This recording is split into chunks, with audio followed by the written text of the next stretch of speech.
Is the lighting okay, or should I try and get more lighting on my face? Is that okay? It's okay. Righto.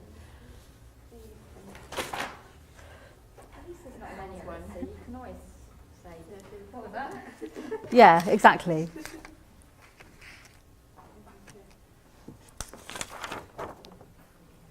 Okay then, everybody, I think we're ready to start, and we've got a very small and select group of people who are actually here, which suggests that there are quite a lot of people out there who are watching. And by my list, I think there's probably about 10 people watching live and about another 10 people who are watching later on because they need to get to do that in the evening. So I'd just like to point out my number is on the screen for those of you who are watching at home or at school. That's the number that you can use in this session to text in questions or comments. So just to start off with, it would be nice to know who's out there watching live. If you could just text that number and put your first and second name, Susan will be able to check off on the attendance list who's actually who's live here at the induction today. And then if you have questions at any point, and this is true for you as well, please stop me and ask me questions, and Susan will relay questions as they come in from the people out there. Some people are watching later on, and that's fine. Again, if you're watching later on and you've got questions, just email me after the event. So in this session, we're going to be looking at the MSc Inclusive Education, and we have got the postgraduate diploma and the postgraduate certificate. And for the postgraduate diploma, we've got 3 pathways through, well, 4 actually. We've got a general one, we've got one about bilingual learners, we've got one about deaf learners, and we've got one about visually impaired learners. Okay, so you'll be on one of those pathways, and if you're not quite sure which one you want to be on, if you're going for a diploma, that's when you probably need to email me. Most of you know, because your employer is paying to come on the course. So this is a fairly new programme at the School of Education here at the University of Edinburgh. We've in the past run courses for teachers called Additional Support for Learning, and we've run courses for overseas students called Inclusive and Special Education, but now we've merged it all into one programme and kept these specialist pathways through it. So once you've done the certificate or diploma, you can of course continue on and get an MSc as a part-time student, which we would love to see more people do. So the pathway for the deaf learners and the pathway for visually impaired learners prepare you to be a qualified teacher in those areas. And the Scottish Government competencies say that you have to have that qualification within 5 years of starting work with that group. So I'll come on later on to some of the rules around those particular pathways. There are some extra rules. Now, this presentation is on the General Learn site, and I'll show you in a minute what I mean by the General Inclusive Education Learn site. So you can click through at home you can go on to Learn, get onto the General Inclusive Education Learn site, and then find this presentation and click through, follow all the links. So what I've got links on here is more about the courses that you can follow, and I'm going to show you now how to get on to the General Learn information, all the Learn courses. Some of you might know already how to do that, but I'll just go from the beginning.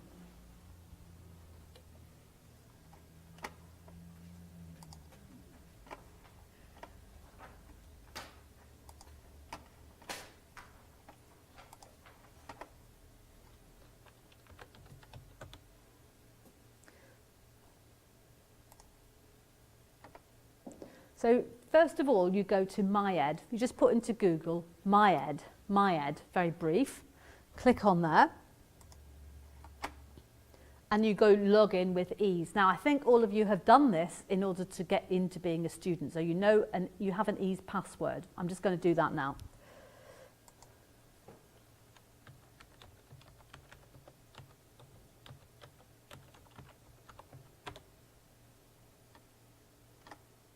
And then you click on Learn and you open it up. Now, I guess I have more Learn courses than you do because I'm program director, so I have an overview of all the courses. But the one we're interested in today is the one where we're going to keep as a general meeting room place for keeping information about our program.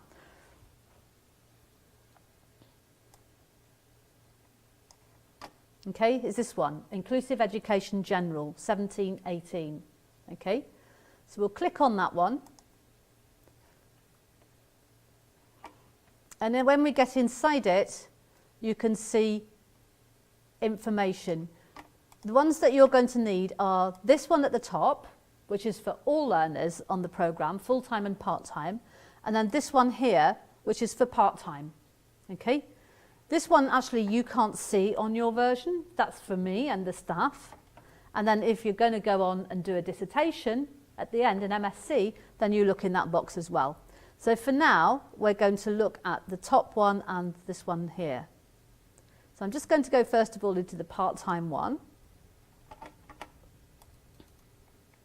And you can see here, in this, the top of this folder is the presentation that I've just been starting. So you can actually download that and click through on all the links.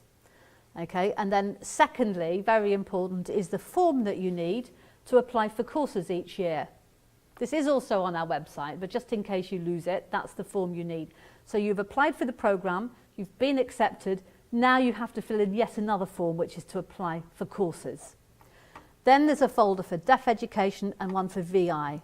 I haven't got a folder for bilingual learners because at the moment we don't have any extra rules about that group of teachers. So the deaf education has got a pathway guide and information. I will give that out to you in hard copy. Those of you who are looking at it from afar, print that out because it tells you a lot of information about our pathway. And I'll just go into the VI one in the same way. They also have a pathway booklet. And I think, am I right, Susan, we have a hard copy? Yes, that's good. So Jane can take a copy. Jane would like maybe a copy of that. So you can see that I sort of am navigating back and forth by using this thing at the top. So when I go into the all students one, you see another line appears. And if I want to go back, I just go to the left and click on the underlined thing. So that's how the navigation happens. Not up here with the back arrow like you normally do, but down here. This is called a cookie trail, cookie crumb trail, or something like that. So in the general box folder, you can see there's information about the general handbook for the whole of the program. And I basically use this as a way of putting stuff that I think is useful for everybody. Reading, academic writing, assessments, anything interesting that's going on, I put it on this bit. Okay, so please do check regularly, and I sometimes make announcements, and I'll show you an announcement that I've done recently.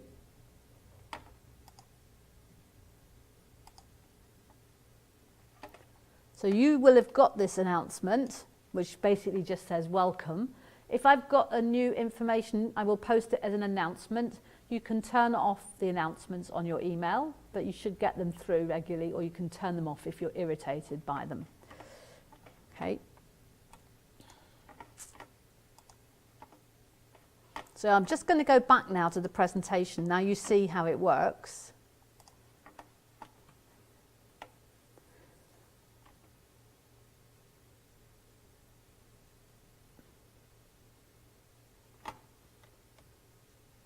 So my job in the program is I'm program director. I'm not going to do this job forever. This is my last year. I've done it for 3 years. I'm doing it for 1 more year.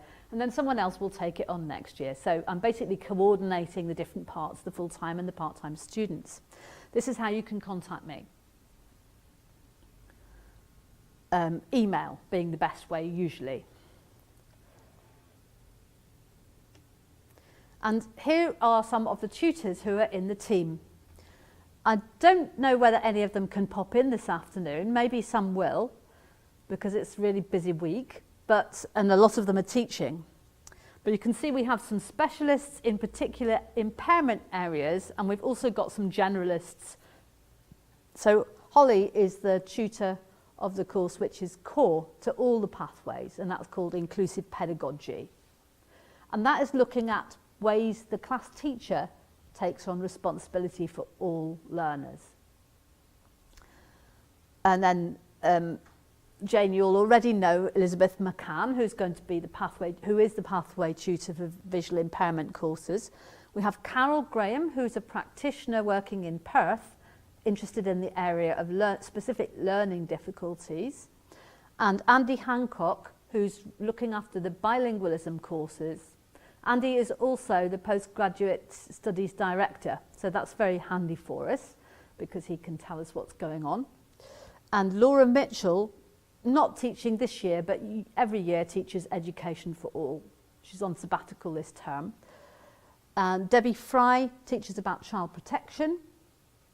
And Yu Chen and Donna teaching about comparative approaches. Now, those of you who are on the VI and the deaf pathways, unfortunately, you don't have access to a lot of these options. Your pathways are fairly fixed. However interesting you might think they are, unfortunately, you don't have really a lot of choice on the postgraduate diploma. Martin Toy teaches collaborative working. That's a course which you, if you're a continuing student, you can do instead of inclusive pedagogy. But at the moment, our core course for new students is inclusive pedagogy. It's about how collaborative working is about how agencies work together, such as social services, health, education, how they work neatly together to support the child. I'm the tutor this year for promoting achievement and curriculum access, and also the placement course. Deaf education students do 2 placements, one in their own workplace for 4 weeks and one in another workplace for 3 weeks. And you get agreement from your employer before you start that that will be okay. Usually it's in a different setting. So if you're a peripatetic teacher in your ordinary work, you might go to a resource-based school or a deaf school in your second placement, and the other way around. If you ordinarily support primary-aged pupils, we like to see how you do with secondary-aged pupils, because the teacher of the deaf, like the teacher of visually impaired students, has to cover a very broad age range in the support they do. Brian Shannon, not teaching this year, but will be on the 2-year cycle next year, teaches audiology. He's a head of service for deaf support in Fife and an audiologist. Audrey, she's teaching this semester, and she's teaching deaf studies, which is a 10-credit course. Natasha is teaching about a 20-credit course, not available to people on the VI and the deaf pathway. And John Ravenscroft is teaching on the VI pathway. That course this semester is a really interesting one, the first time it's been offered in Europe, and it's about cerebral visual impairment.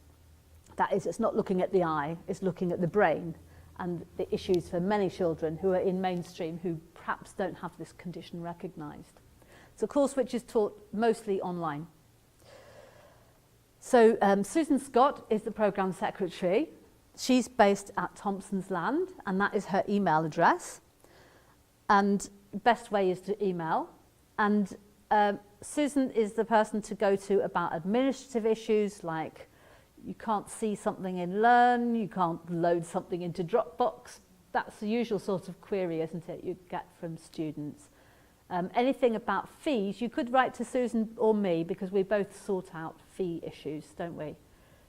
Or we pass them on to fees. Now, there's a lot of handbooks when you come to study here. Handbooks for everything. I'm sorry about that, but it's quite useful to have them electronically so you can look them up. And they're all going to be on that Learn site that I showed you, the General Inclusive Education Learn site. So the programme handbook for the whole handbook is in your folder, those of you who are here. And those of you who aren't here, it's in the information for all students part of that Learn site. Okay, so this has got rules, regulations about assessments, information about who's in the programme, what are group tutorials. I'm just going to go back to check. I think I have got this on the Learn site, haven't I, Susan? Just better check that it's there first of all.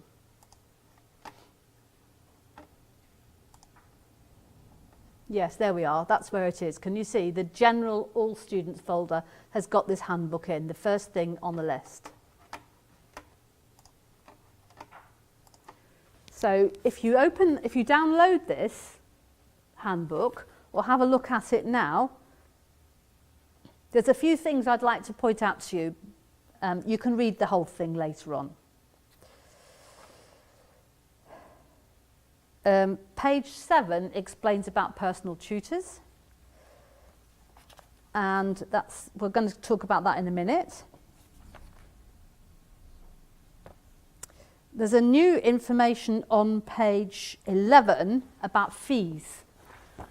Now, at the moment, up till now, people on part-time programs have paid for their course by course, and that meant that you could slow it right down if you needed to, or speed it up if you wanted to.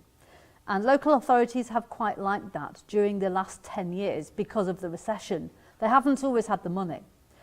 But on the other hand, some students want to get through this postgraduate diploma quite quickly. Not surprisingly, they want to get on with other things. So now you have a choice about how you or your employer pays for the fees. You can do it course by course, particularly if you think you're going to be doing it over 3 years, which some people do. But if you would like to make sure you get through it in 2 years, there is now another way you can pay the fees, and that is by having half the fees in each year. And that might be a lot easier for your employer to handle, because they don't have to be constantly worrying about which courses you took when. But it does mean you have to commit. If you do that route, you have to commit to getting the whole thing out of the way in 2 years. However, if you start the slow way, if you start the quick way, you can change if you want to the slow way, but we'll need to just check that with fees. Main thing about fees is you have to keep in contact with them. The employer must keep in regular contact with the fees office, and that's why I've put on page 11 the fees email address.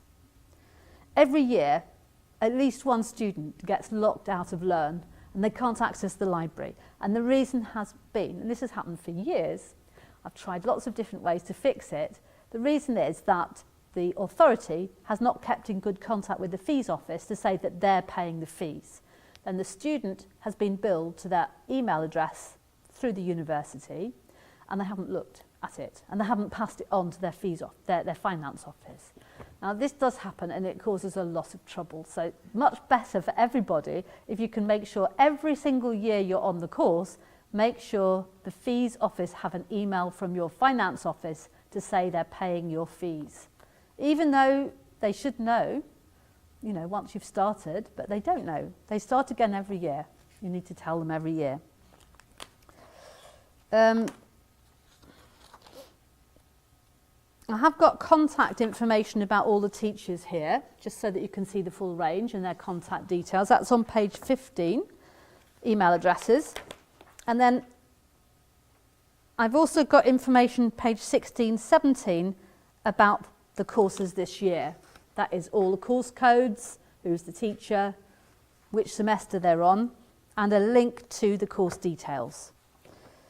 And then another thing to look out for is page 20. On page 20, I have information about more of these live streamed events for part-time students. And I've put down 3 dates for this year when I'm going to run group tutorials. I'm actually going to do these ones from my office, so I'm not expecting people to come face to face, unless you want to sit in my office. I want to concentrate on one topic for each of those events: academic writing and explaining GTCS professional recognition, careers and promotion, especially for teachers, because we don't get much careers advice, and lastly, continuing your studies, thinking about next year and graduation arrangements. But these part-time tutorials can be used for anything that you want as well. So I'm going to use the same method, texting in questions, and I think actually next time I'll use Collaborate, which means you can actually say things or you can type things. And I will need to think also about access arrangements to make sure that it's clear enough for people who possibly deaf themselves, to make sure that they get access to the online, and I'll investigate how to do that. So that way you will keep in touch with the course, not just by coming on the courses, but also having the opportunity to have a group tutorial, just like full-time students do. You don't have to come to them, they're voluntary, but the nice thing about them being recorded is that you can watch them later. So you don't have to watch them at the time, you can watch them later on. And you might have questions after that for your personal tutor, which you can follow up. So I think the rest of the things in this handbook are things that I'm going to be explaining in the rest of the session today. So we've got this main handbook. There's another handbook, which is the General Postgraduate Taught Handbook. And as a student, you should have a copy. If you're here, you'll have a copy of that. It's purple. Have you got one? Yes. Now, I haven't actually put this into our own website because you will also be a member of another Learn site. I'll go out to it now. I think you should be a member of this one. Looks like it hasn't been set up, Susan, for this year yet. Oh, maybe there, yeah.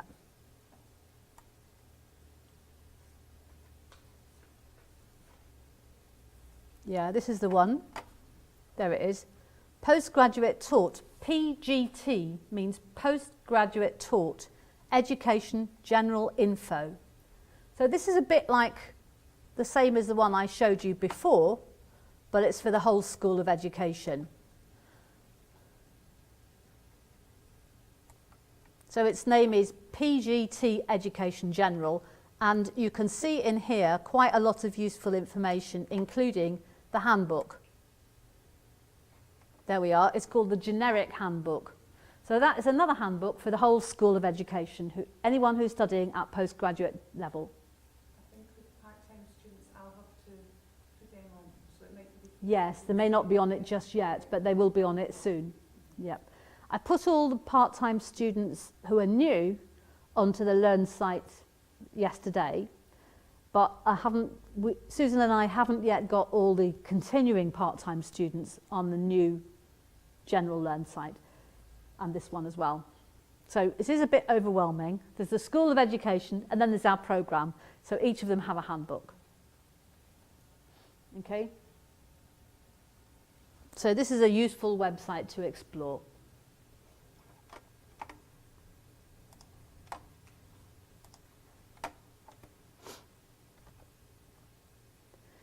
Now I'm going to talk about your personal tutor. We have a group of personal tutors, the same team who are personal tutors, who are lecturers on the Inclusive Education programme.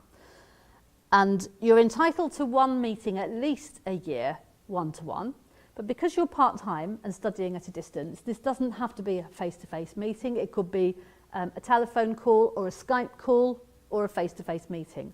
You can have more than one if you need it, because many people might need more than one. But you've got an entitlement to at least one.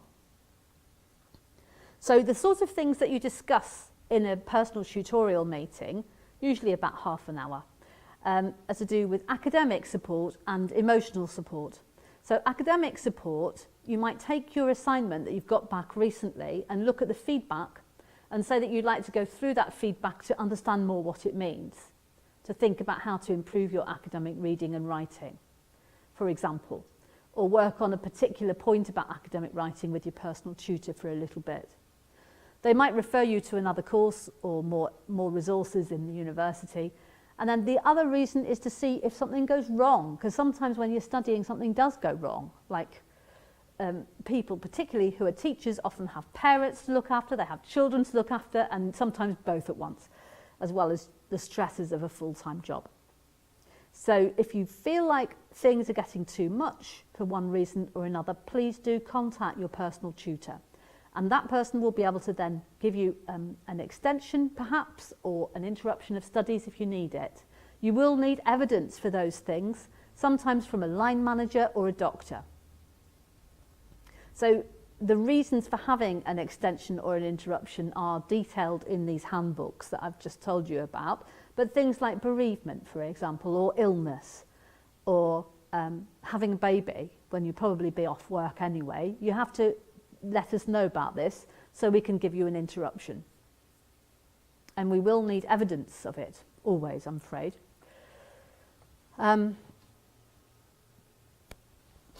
We will keep records of the tutorial meetings, but they'll be quite brief, and they'll only really be visible to you and the person who's the senior personal tutor. If you've got something really confidential that was discussed and you don't want it mentioned anywhere, we can make it confidential. We just need to basically record that we had a meeting regularly. And I'll do that on a system, the database, the student database called Euclid. Usually I say something like the date, how long it was, and roughly what we talked about. But there's a way of making it completely confidential if you want. Okay? Now, in the deaf education pathway, I'm the personal tutor for all the students, and the VI pathway, Elizabeth McCann is the personal tutor. That usually works out, but it might not always work out. For example, if I'm the course tutor and you've got a problem with me, then you probably want a different personal tutor. Okay, now that could happen, and we would be quite happy to swap. So Elizabeth and I would do a swap with a student at that point. If you thought there was a conflict, you know, you wanted to talk about something that, like, for example, you want to know how to appeal an assignment which I've marked. It's not very easy to come and talk to me as a personal tutor. So we've given each other's email addresses in the handbook, and you can just email the other person and say, just for a period, I'd like you to be the personal tutor, please. But you can also ask the student services to reallocate. Okay, it actually hasn't happened very much, but I think it's good that we do that. But I like to be a personal tutor of the deaf education students because I know where they are, I know their workplace, I know the job that they're doing, and it makes sense for me to, because I did that job myself for 25 years, so I feel like it makes sense for me to be the personal tutor who wants to get my students through, and I think Elizabeth is the same. But the other students who are not on more general pathway, they will be allocated, and it will be this week that we allocate the personal tutors. So you will get a message through MyEd about who your personal tutor is, and so then please take the initiative, or I will take the initiative to make contact with you too, so that we have a time to meet up. Sometimes that might be if you're coming into a course anyway, we might have a coffee, or you might come to my room for a tutorial. Please use email as the preferred method. And if you want to ask a question, please look at the handbooks first, because a lot of information is in there. But we will get back to you quickly. You should not be waiting around for a tutor to reply to you. It should be sort of 24 hours, really, replying. When they're on holiday, the tutors do have a notice up to say they're on holiday. They don't get such good holidays as school teachers, so they're going to be probably working a lot of the summer. Now, I think about registering as a student, I think you might have done this already. There are some links that you can follow here by clicking through on the PowerPoint at home. Has anyone uploaded their picture and sent it in? Not yet. Okay, so you need to follow this link about registering. I've got my video photo from years ago. Oh, yes. I wanted to upload one. All right, and so you look 10 years younger. Well, that's nice. That happened to me, another student last year, actually, and she was a very keen, probably 18-year-old PE student. Yeah, you can, but have you got a card? No. Have you got a card? I've got my card, yeah. And how did you get it? Was it through the It post? just came through the post. It was Yeah. about a couple of weeks after I'd done all the stuff online. So a couple of weeks afterwards, you get it through the post. Didn't get it? No. Okay. Well, it is quite handy to have it, particularly if you're going to work in the library. George Square Library up the road in the main university, which is a lovely place to work, or Murray House Library just here. Mostly, you go into Murray House Library, you could just walk in. But in the evening, if you want to come at the evening, then you'll have to use your card. So you will need Jill to follow that up about a card. Have a look on the university website, and if you can't find out how to get your card, just email me and I'll find it. I know the university website quite well, so I usually find things. I've been riding circles on it, trying to figure Right, okay. Well, I'll just make a note of that. No. Once you've got your card, it will last you. I went to Dorset Library as well and asked them, And they didn't have it. and they said it would be September when I got it. Yeah. And you didn't have one at all either, Jane. But you haven't picked it up. Well, usually the system is what's happened to you, that you usually get it through the post. So what I'll do is I'll just check why it is that some people haven't got theirs, and I'll get back. And other people who are watching this online, if you haven't got your student card yet and you've sent in your photograph ages ago, then let me know. But if you just sent in your photograph in the last 2 weeks, just wait a bit longer. Okay, so has anyone texted in on anything yet, Susan? Just 3 people to say that they're online. Oh, good. That's great. So you've kept a note of who they are. That's good. Who have we got? Sarah Lafferty, Oh, yeah. Linda Mills, Oh, yeah. and Julian Patrick. Oh, yeah. They all said they were coming online. I think there's probably more than that online watching, but anyway, feel free to ask questions if you're online. Okay, so if you've got queries about your student card, wait a few weeks after you've uploaded the photograph and then ask me, and Susan and I will try and work out how to get your student card if it hasn't arrived.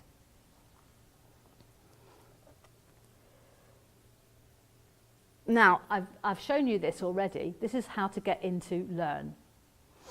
You Google MyEd, you look for the Learn channel, and the courses that you're registered for appear as a course with a blue underline. You click on there and you're into the course.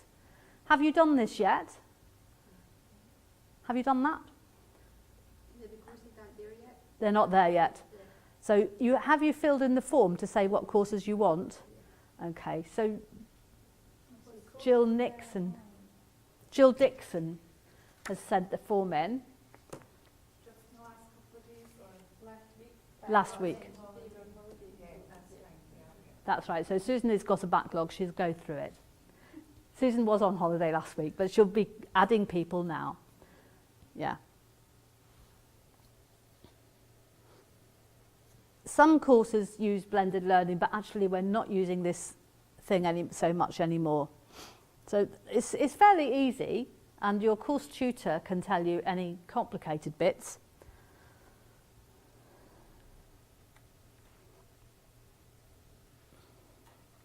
It is really important to use your university email. Can you see this bit there, Office 365? Is that how you get into your email as well? I know I look at it as a tutor, so it might look a bit different. Have you done that? Yeah.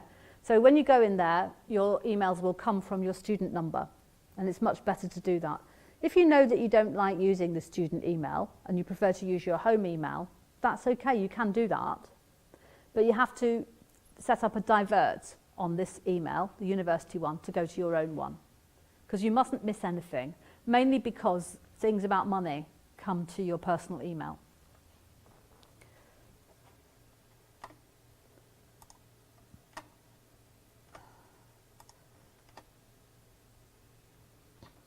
So I've already told you the consequences. If you don't check your university email, bad things happen later on. And it's mainly to do with the fees office. I'm hoping that some employers will go for the fees over 2 years, because it should solve a lot of these problems. But a lot of employers at the moment, they can't afford to do that. They have to take it more slowly because they don't have enough money in the budget. So we'll just have to put up with that one. So ask your employer to send an email each year to the fees office, include your student number, that starts with an S, and your employer will tell the fees office where the invoices are to be sent. And this has to happen every year. Sorry about that.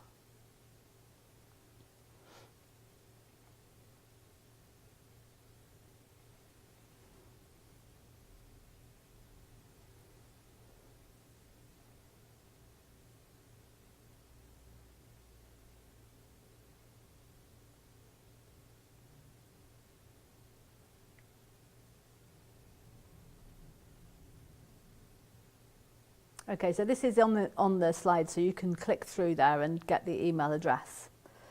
So you need to first of all find out what you have to make your program on this course. So you have to construct your program.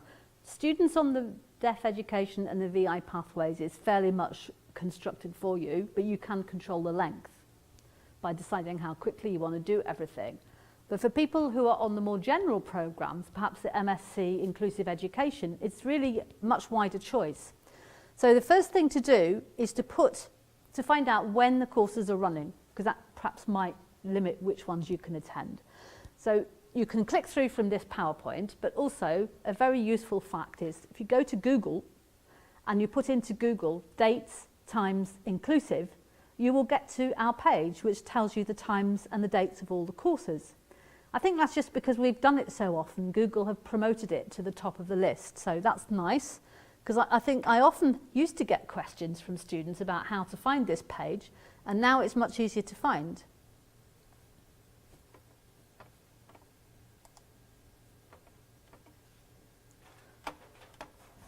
So that is the page you want. It's on our Inclusive Education General site, which tells you all about the programme, and you will have looked at this when you were coming on the course. But this is the page about the dates and the times, and this is what's useful to you right now. The top link here has got the dates and the times and the room numbers.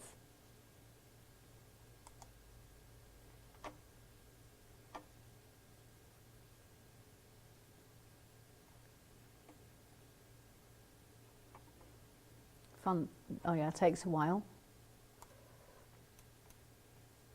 For example, cerebral visual impairment is a course which is starting this semester.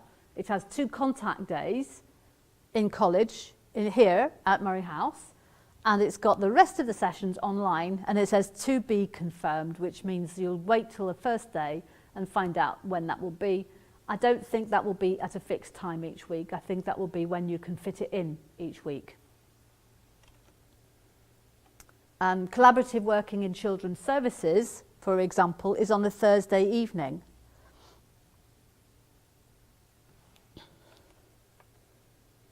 Deaf studies, for example, is on 2 full days.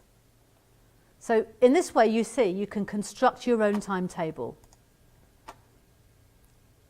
And then you fill in the form, which is on the same place.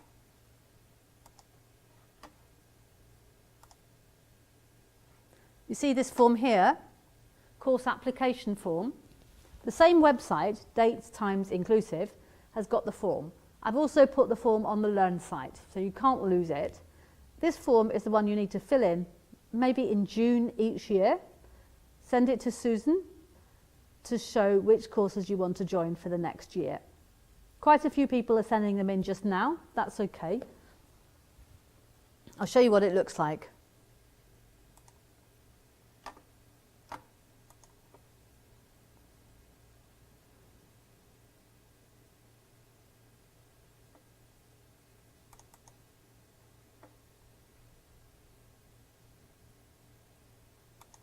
It's taking a long time to download. It's only a little form. There we are. So this is the form.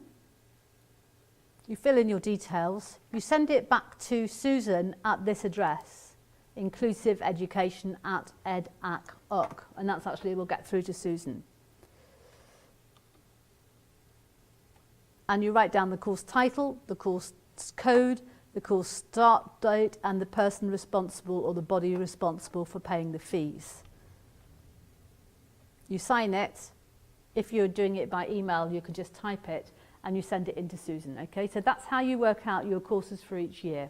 And you can, if you want, do it twice a year, but we like to get them in at the beginning of the year, if possible.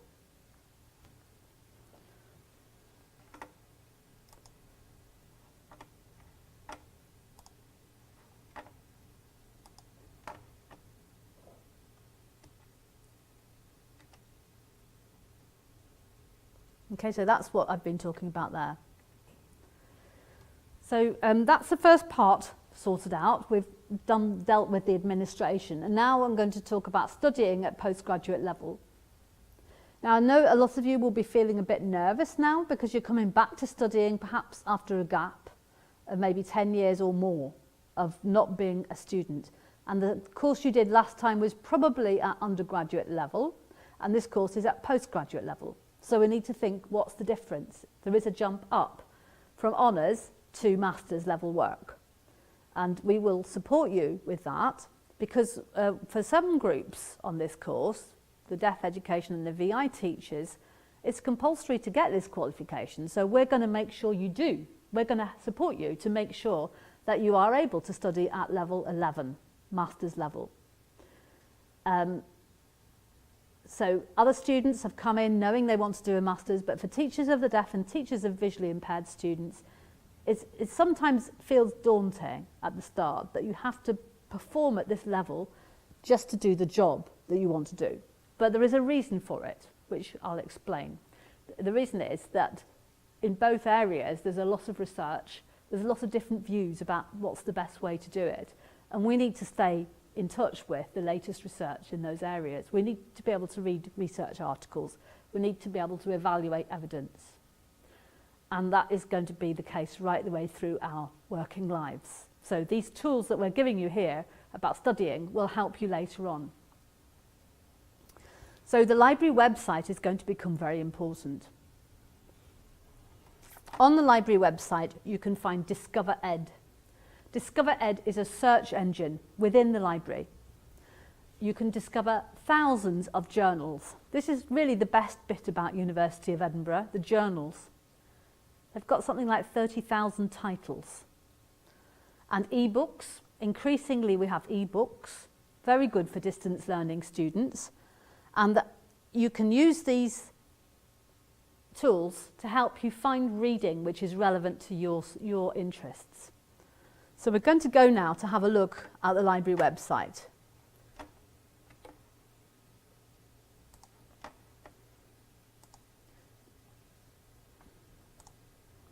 The way that I find the library website is sometimes I go to the main page and sometimes I just go from outside.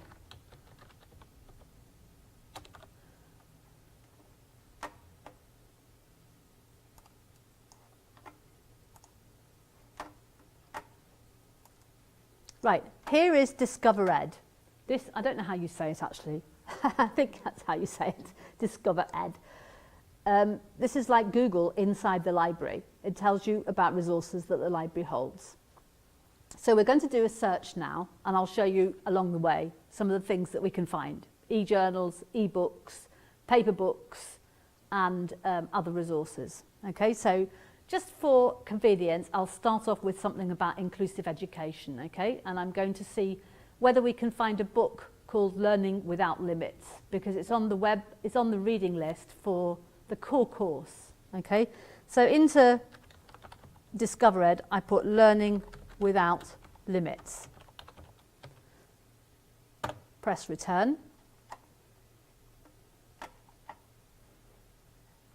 Okay, so the first choice that comes up is this book. And then underneath here, can you see the little clip, the link sign and green online access? That means it's an e-book. Okay, so we click on there because we want to read it online or get it downloaded. But I haven't signed in. I need to sign in to get this e-book. So it's reminding me about that I've forgotten to sign in. So as before, I'm going to put in my ease password.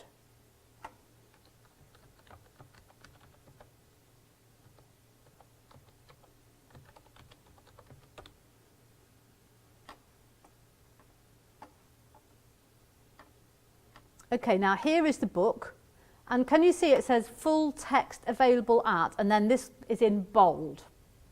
Okay, you click on the bold, which is the name of the publisher.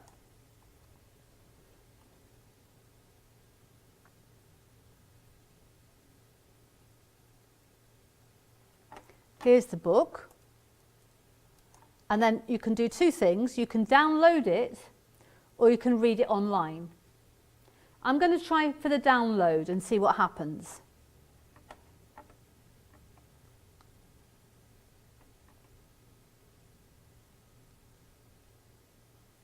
It's downloading.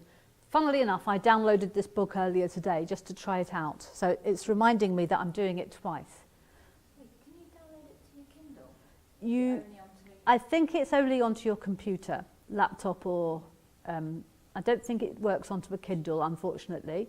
But it does come down as a PDF, so you may be able to put a PDF on a Kindle, I don't know. But this is a strange download. This particular publisher, you can download the whole book, but after 24 hours it will disappear. So you have to download it again. Or you can read it online. Okay? But also you can download it here for iPhone and iPad. Now that might be more useful for you. You don't have to download it onto your computer if you've got an iPhone or an iPad. Downloaded ebooks will not allow you to print or copy from the text. Well, that's okay because you can make your own notes. I don't really know where it's gone. Presumably it's gone to my download section. Oh, I'm signed in as Barry. That's funny.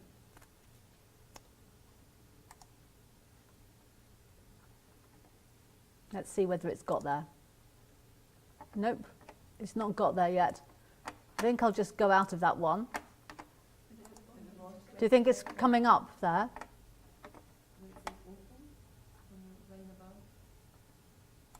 Oh yes, you spotted it, thank you. Thank you.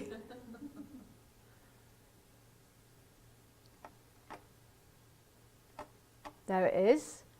It's a complete book. It's good, isn't it? Except you've only got it for 24 hours and then you have to do it all over again. Sorry, so you can't save that PDF, it won't let you actually... I don't think it will. I've just tried this today because we have a visually impaired student on the programme and I wanted to check whether I could send this PDF to another person. So I've sent it to her. I'm hoping it's going to work, but I still think after 24 hours it will disappear. I don't know that yet, I'm just finding out now. But quite handy to be able to download a complete book. It means you can read it when you want to, and if you've run out of 24 hours, you can download it again.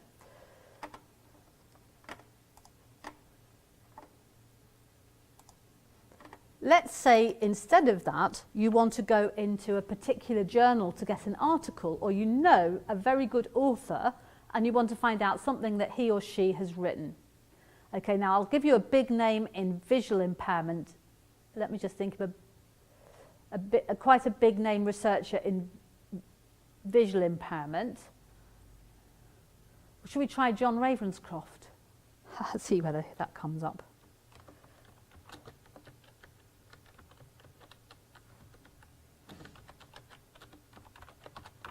So just like Google, I use it a bit like Google. See whether anything comes up. Hiya. Hello, Natasha.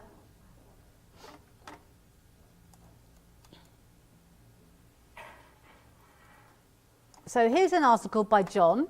It's published in 2016, and to get online access, we just click on that link again. And in fact, because I'm in the University of Edinburgh, it's taken me strangely to his website, which I didn't expect.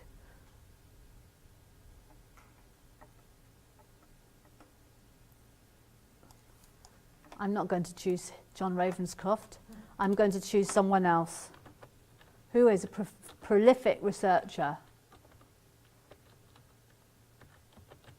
Mark Marshak is a prolific researcher in the area of deaf education. So let's see what the library has in that area.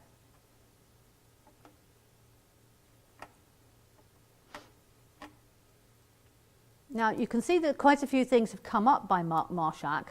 If you're outside Edinburgh and you're not in the library, you can click full text online to make sure you get the items which are available to you electronically. And you can also change the date. Now, if you want to have something from the last 5 years, 2012 to 2017, and very often we are interested in recent stuff, you can refine your search like that. So you now should be getting online last 5 years.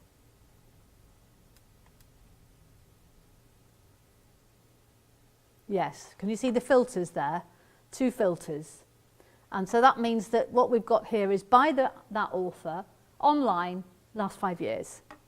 So what we have here is a book, complete ebook, another book. He goes in for books, this guy. Handbooks, and also articles.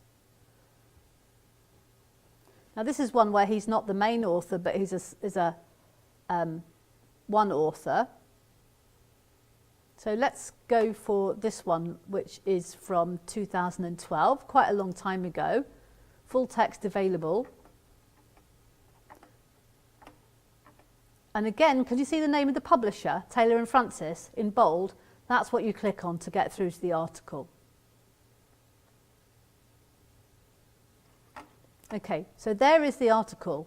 There's the abstract, information about the authors. The article is available here as a PDF.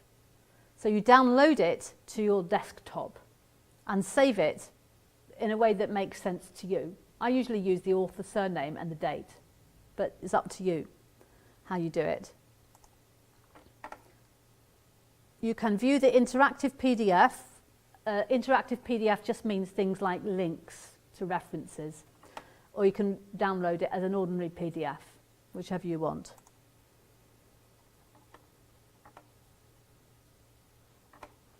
So that's it. You have to download it again here.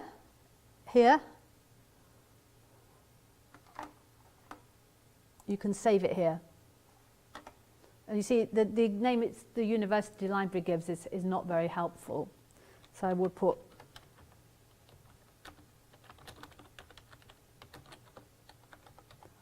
store it like that and keep it in my documents under a certain file.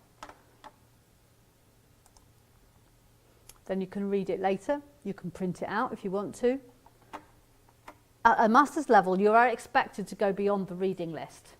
So you have to know how to do searches in DiscoverEd. But there's also another button up here called e-journals. Okay, so you can click on e-journals and you will see some of the 30,000 journal titles the library has. So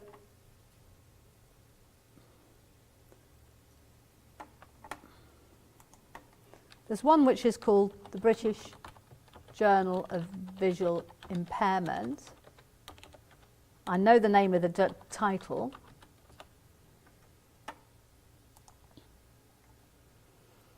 Click on it. Full text, that's Sage is the publisher. You click on the name of the publisher to get through to it.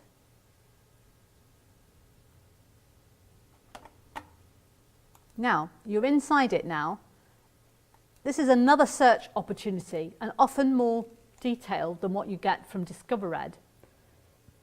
This is the main journal about visual impairment used in the UK, so it's quite worth going to have a look at it. You might know a particular article that you want to read. For example, you might know it was in 2006, issue 3, so you can click through to have a look and scan those. John is the editor, so he writes a short introduction to each journal issue.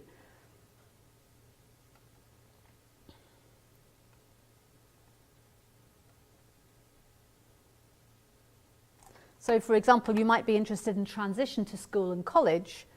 You can have a check whether you like this journal article by clicking the abstract and then deciding whether you really want to download it or not. And if you like the look of it, you can download it like that. You can look at it online or you can download it as a PDF. I think it's extremely useful to collect some PDFs together as you study, because you'll come back to the same articles again and on other courses as you go through.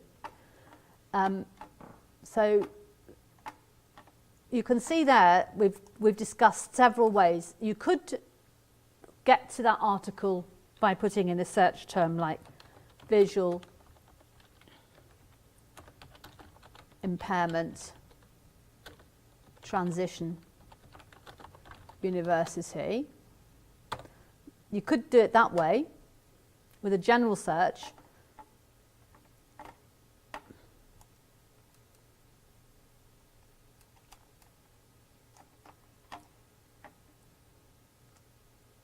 And that's an older one, quite similarly. But you see, this date is terribly old. If I refine that date search and also put in full text online,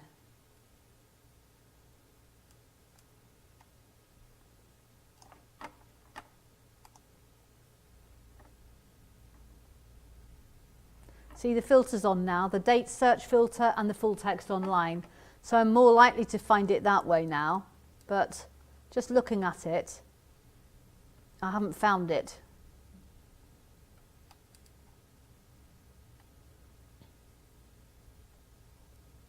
So you can see that illustrates why sometimes the particular journal has a better search for you than the general Discover Ed search. Even though I put on recent and I put on the right keywords, I thought, actually once you get to know the journals that you like, you can often do better searches within the journals. Okay, I think we need to take a little break here for an eye break. I'm sorry we don't have tea and coffee, but just have a break for about 5 minutes. And I can see Natasha has come along to talk about her option course. It's not an option course for these students, but some of the people who are watching online, it is an option for. Okay, so we'll just have about 5 minutes while we change over. Is that all right?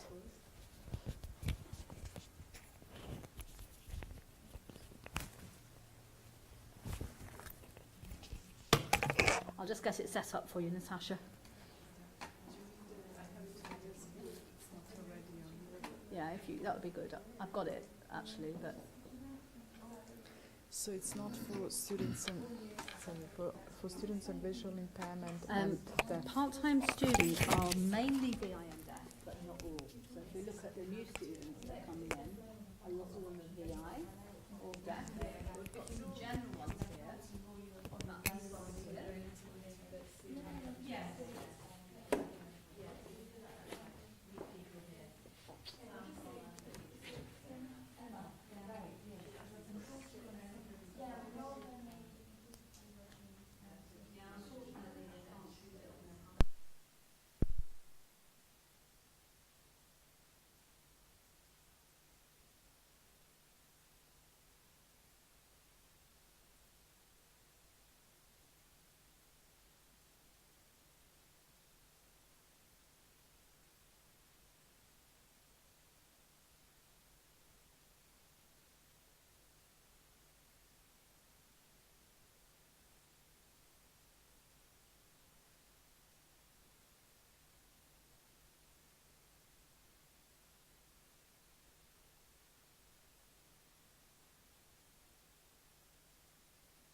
So unfortunately, my understanding is that people on visual impairment and deaf education do not have this as an option, but the course explores this idea of teacher agency for change. That's a very popular idea in Scotland as well as in other places, that teachers, we know that teachers make a difference. We know that from research, but we also know that they themselves need some support, otherwise they end up like this. This is a representation of teacher experiencing burnout, which unfortunately is quite common, and teaching seems to be increasingly not as attractive as it used to be. But at the same time, we know that there's a lot of potential, because teachers, when they talk about the reasons why they want to be in teaching, say they want to make a difference. So that's what the course is looking at. How can teachers be supported, and what kind of conditions need to be in place for them to be able to act as teachers, as agents of change. So the course covers both theoretical underpinning and practical implications. What does it mean? How does one act as an agent of change to make difference in practice? And it focuses specifically on change towards social justice and inclusion, and this is why it's part of this program, although it's open as an option to students on other programs as well.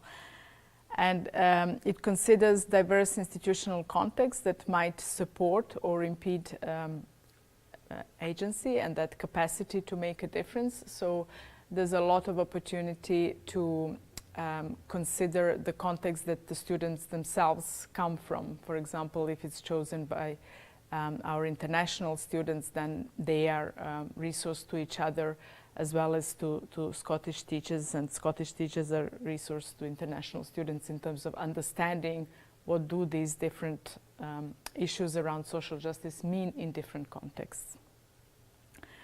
And there are lots of opportunities to reflect also on practices, their own practices. In terms of format, the course is a blended learning course, so there are 5 face-to-face sessions on Wednesday afternoons from 4 to 6. And these are the dates for these 5 sessions. So there are 2 in September that give an introduction to teacher agency and also to the course itself. And then 1 on social justice, what does that mean in theory and practice?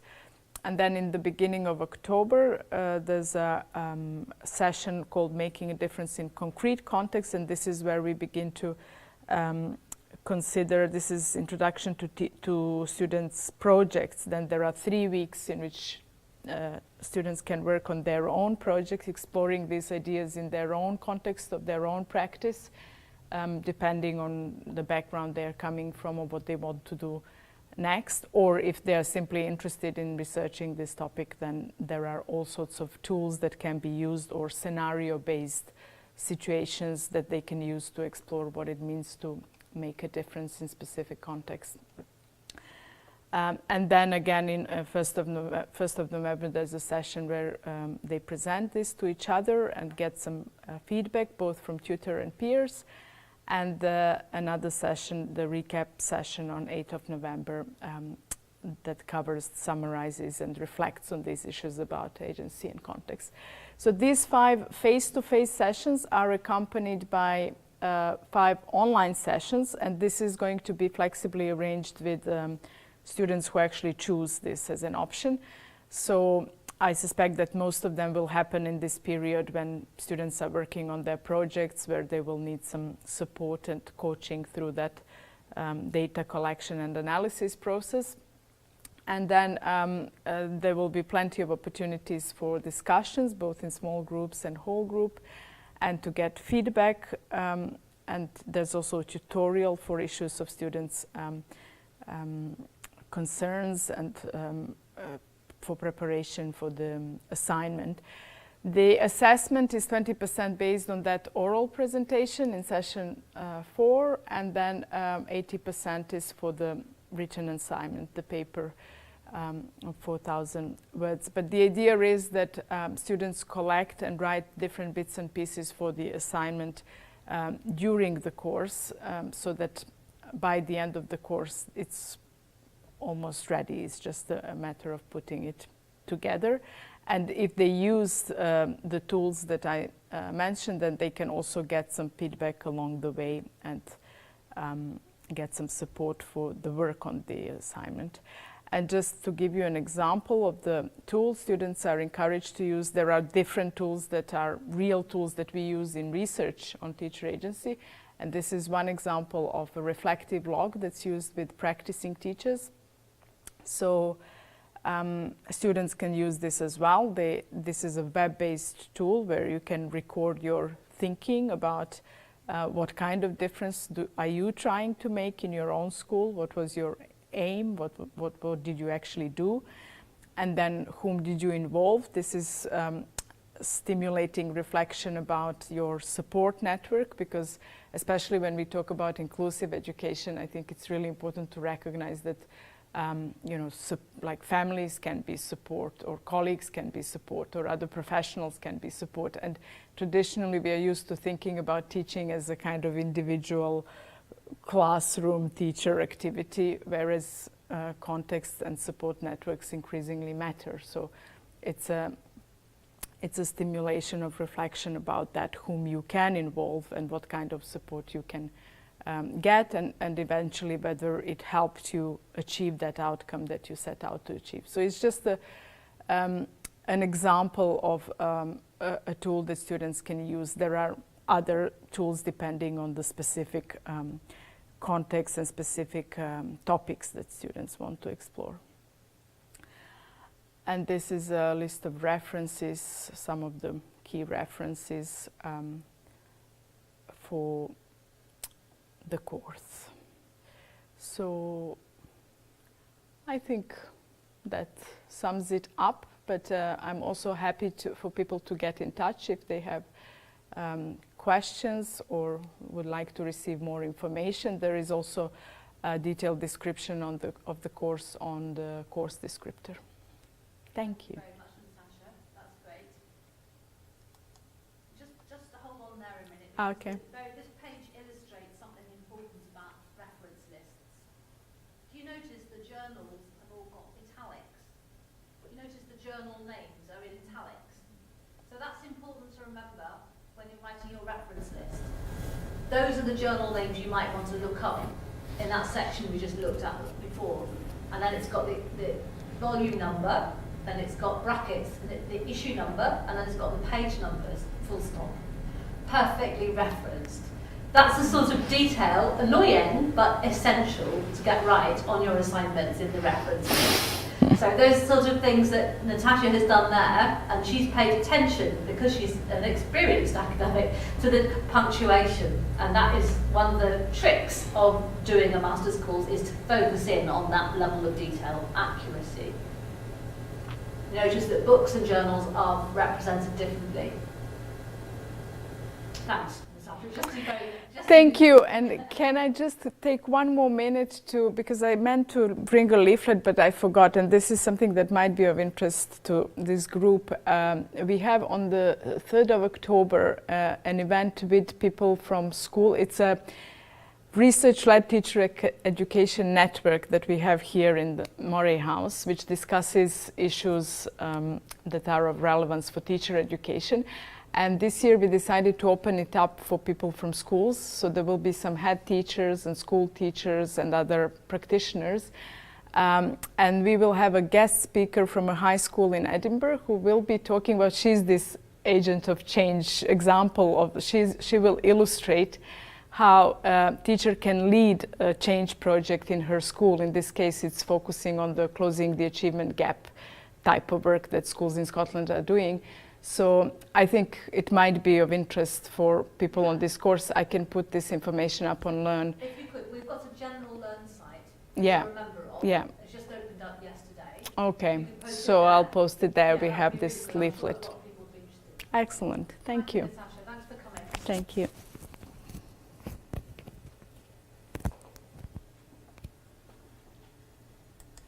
That's good. Although the people here might not go to it, people watching online might do. Yeah. That's good. And you can already see on Learn who your students are so far. So build numbers. Fully rolled that Yeah. over, so I will Yeah. update it. The students who are So some full-time already are choosing signed up? options. Well, they're sending in their forms. Their forms have Okay. to be in on Friday, Okay. and Susan will put them up on Monday. Okay, so by Monday we'll know. You the should know much more accurately exact on Monday. numbers. Okay. Yeah, Excellent. might be a few stragglers. Is the Yeah, let's remove that now. I'll just.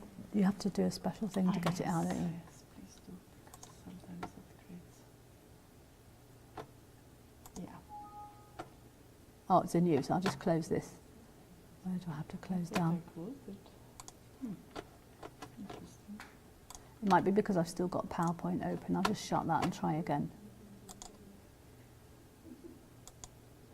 Yeah. There you go. Thanks. Thanks.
Okay, so there is more to say about using the library, but I think that's the starting point, that you need to know how to use DiscoverEd, you need to know how to find a journal article, and you need to know how to download a PDF of a journal article. You need to know how to get into an ebook. And there's different ways of getting into ebooks depending on the publisher.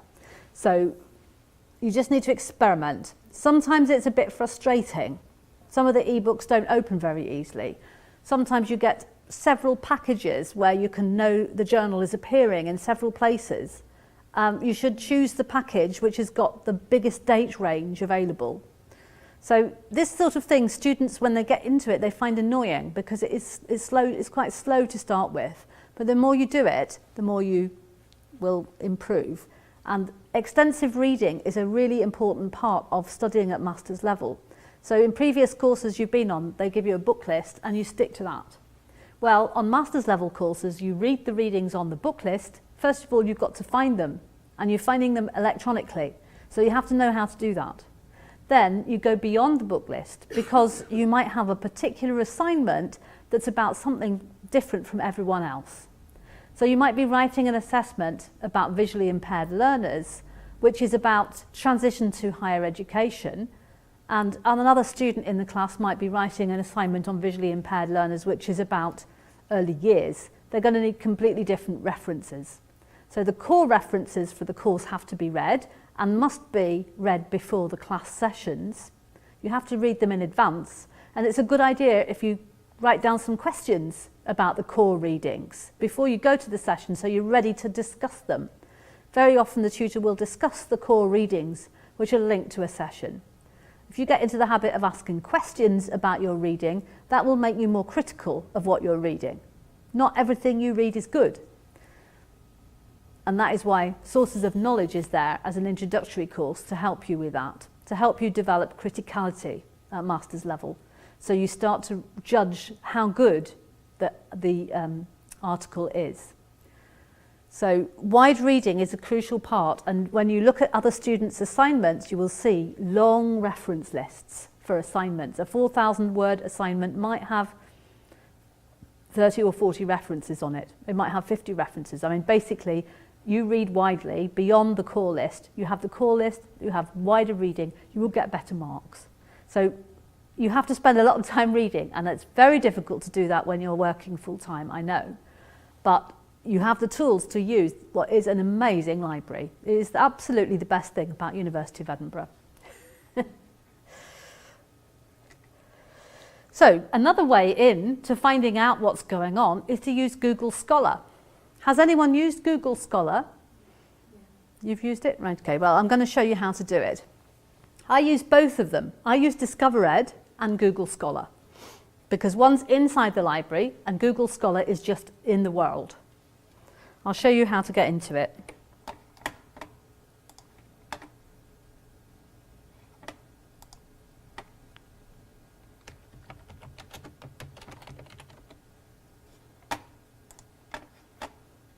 Right, you get to Google Scholar, which doesn't look like Google, not quite, it's got Scholar underneath, okay? And then you click on that down arrow. Can you see that down arrow? And then you look at the last 5 years or the last 10 years. I'm going to go for the last 5 years. And in fact, I'm going to put 2018. I know we haven't got to 2018 yet, but quite a few people will publish in journals where it's already available for 2018. At this time of year. And there we put in the keywords that we're interested in. Let's say we're interested in transition in the early years for visually impaired learners. So we need some keywords. What do you suggest I put in?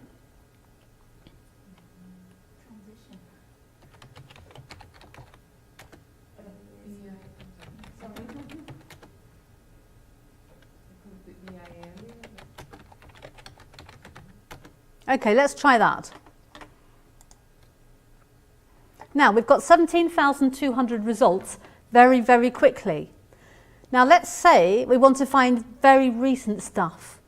Since 2016, click on that, we've got 25,000 results there within a second. I mean, it literally took a second. Very powerful. And then you can go down and have a look at what you've got. Now, obviously, our search terms were not very successful because what we've got here is a lot of information about older people and we wanted early years. So that means our search term needs to be improved. So let's go back in again and let's put early years as a phrase. And I also put the word child in just to make it absolutely clear what we're looking for.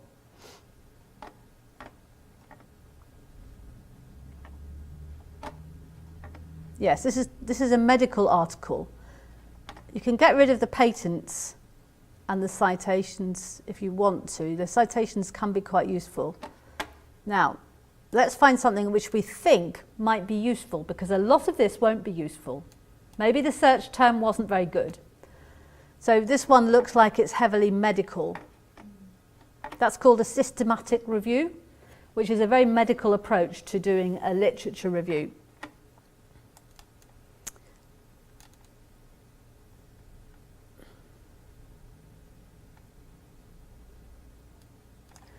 This one might be interesting. It's a case study. That means it's one child. It could be interesting. It's showing collaborative practice, but can you see it's from the States? So that it's very recent, 2017. I wouldn't read that one because I'm really interested in the UK. So perhaps I should have put that in my search if I'm more interested in the UK. Would you put education as well? Yes, I think that might help, don't you?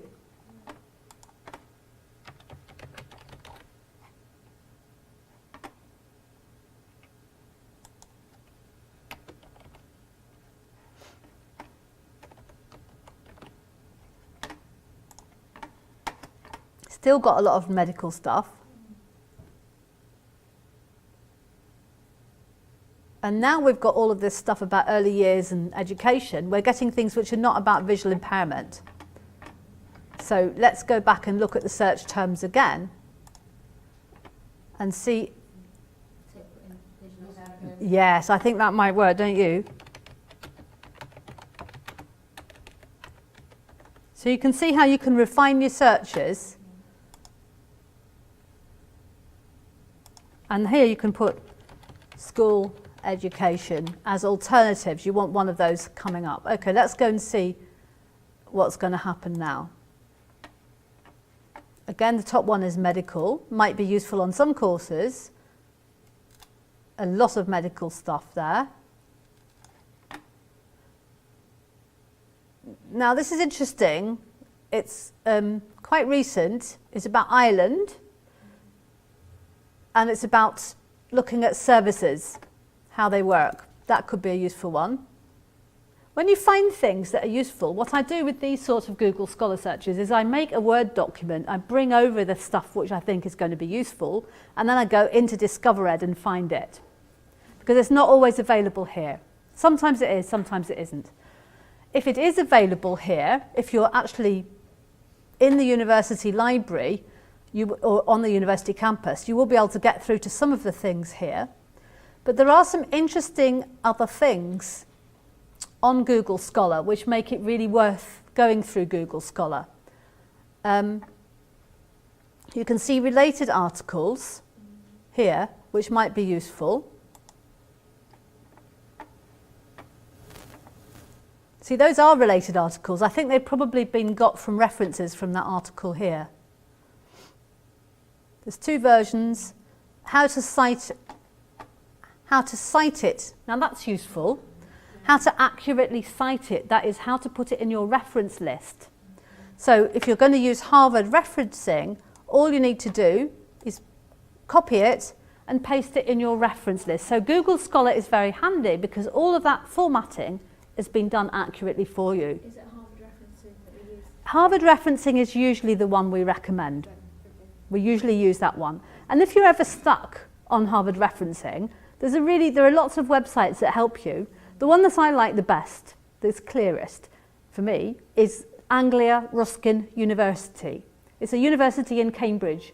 It's called Anglia Ruskin University. They've got a very good Harvard website on their library site, and it tells you how to reference absolutely everything, even a bus ticket or a little note that you've made. I mean, it can reference anything you want, and that is quite useful. Some people give up when it comes to websites, but you know, you can reference websites. So that's a very convenient thing about Google Scholar, the Cite section. And also you can see here, cited by. Can you see? Cited by.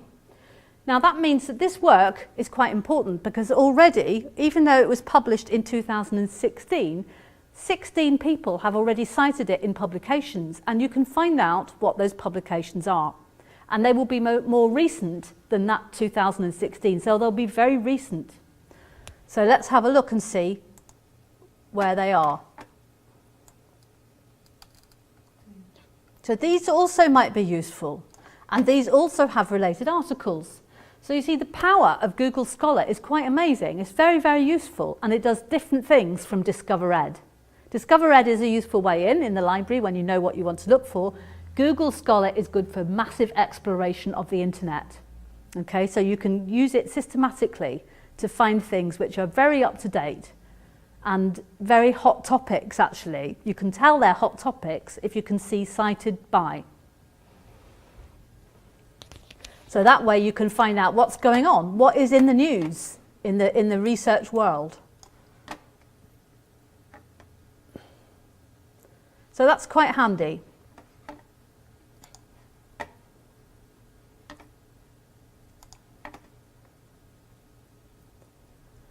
Now, there is also another way that you can get information. You want to get a book, but you can't get hold of it. We have something called interlibrary loans, ILL. And you go into the main website and you put in ILL, and you will get to this section called interlibrary loans.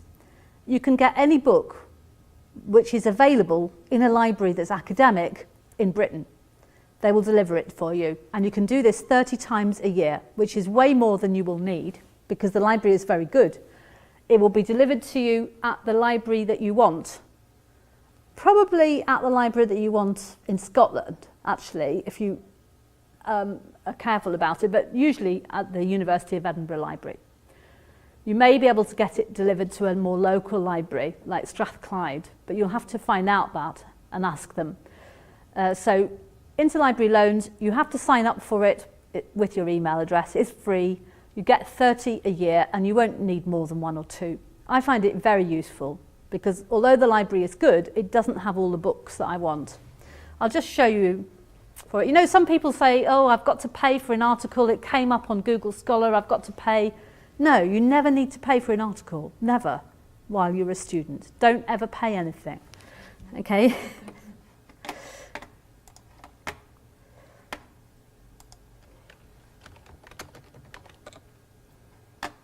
So we're at the University of Edinburgh. We put in ILL, interlibrary loans.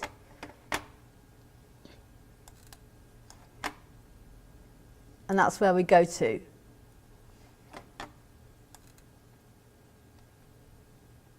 Tells you all about it.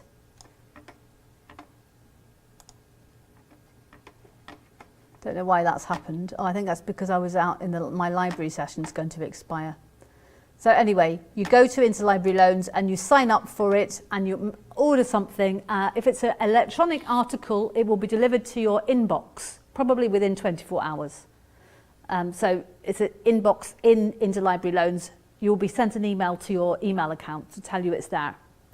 So very handy for when you can't find an article in the university, it will be somewhere in Britain.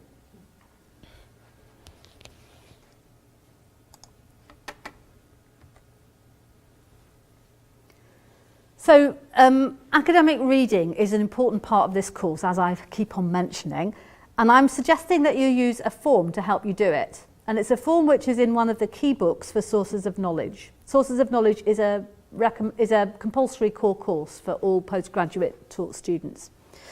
So this is one of the core books for that course. You can take a photograph if you want. It's called Critical Reading and Writing for Postgraduates, and it's by Mike Wallace and Alison Ray, published by Sage. Now, I was hoping that the key reading for this course, Sources of Knowledge, would be an e-book, and I've discovered yesterday that it isn't an e-book, which means that you're going to have to buy this book. The only book I think you'll have to buy, because the other key references are all e-books. Now, you three who are on this campus today, you can pop into Blackwell's bookshop on campus today, because we have, during Welcome Week, we have a branch of Blackwell's open here, so you can have a look at this for this book today. You know, when you came in to the main quadrangle, there's a little low white building, which is student services. On the right-hand side of there, you will see a little, I'll take you there afterwards, okay? I quite like going there as well. So this book, I really like this book, and on page 36 to 37 it shows you a reading form, and I would recommend you have a look at this part of the book, because it tells you how to read an article or read a book critically. You know, when you're an undergraduate, you tend to write down a lot of quotes, put the page numbers. But when you're a postgraduate, you don't write down so many quotes. You don't need to quote so much as a postgraduate student, because you're summarising a huge, much more amount of reading. But you're also putting in your own critical commentary to say what you think about the source. Is it trustworthy? Is it authoritative? So this reading form I will put on Learn General site as a Word document, and you can use it. You can put the information about the source. You ask yourself, why am I reading this? You ask yourself, what are the authors trying to say? And is it relevant to what I want to find out? Is it convincing? That's the critical bit. Your own judgment on the source. And then lastly, what use can I make of it? Maybe for an essay that you're writing. So this reading form is really quite useful. It's not the only way to make notes, but it's better than a list of quotes. You do not want to see in a postgraduate essay very many quotes with page numbers. You don't want to see many. Undergraduate level students tend to do that a lot. At postgraduate level, you have to move over to much more summarising a source, in your own words, of course, and using a critique of the source in just a phrase.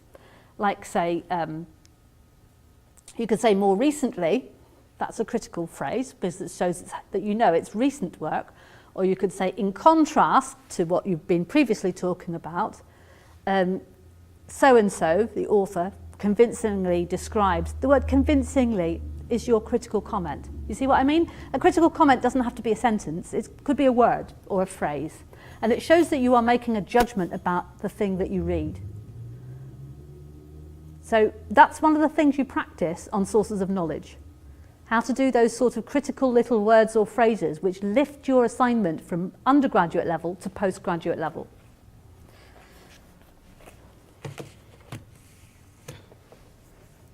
So when I say read strategically, what I mean is don't try to read everything. If you have a book which you think is useful, an e-book, don't read all the book. Look at the contents page and read the chapter which is most useful for you.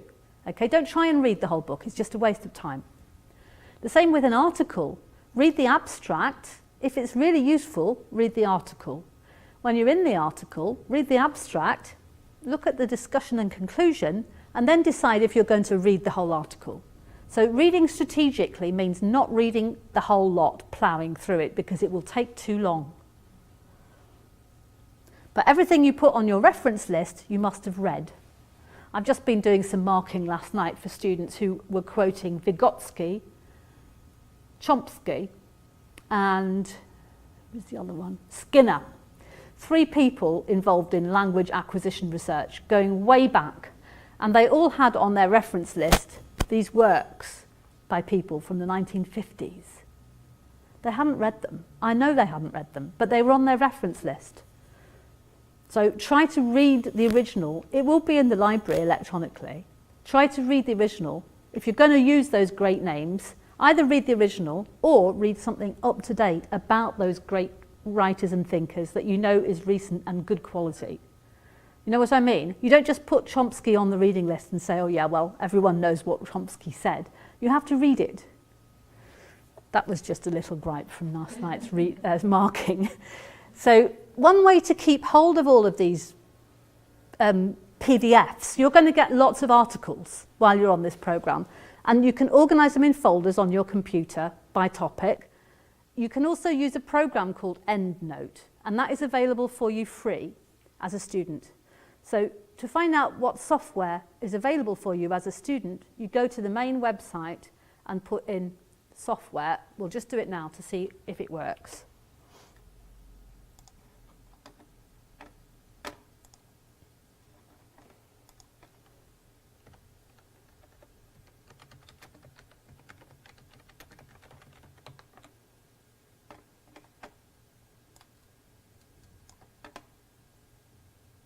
There's several places here.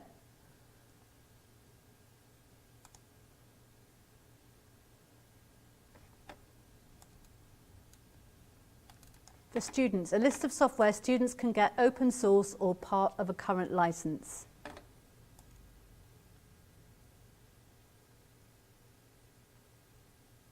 And it tells you how to download it, you see. Microsoft products.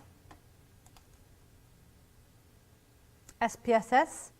Some people do quantitative research and they want to use a statistical package. SPSS.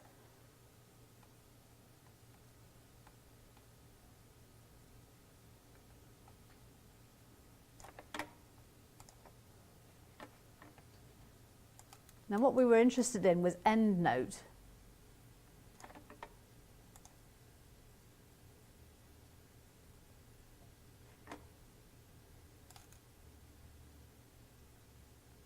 Here we are, EndNote. Staff and students, some restrictions. So you just need to find out what the restrictions are. Personal copies can be bought or use EndNote Web. You can use EndNote Web. I don't think it stores the PDFs. So there's a discount for buying EndNote. But that part of the university website will tell you everything about cheap software that you can buy through the university, okay?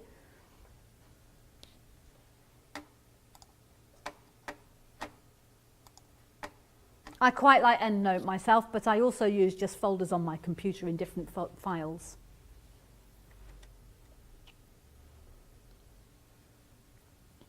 So academic writing. This is the bit that people find a bit scary when they suddenly have to write a 4,000 word essay. And 4,000 words is quite a lot, isn't it, actually?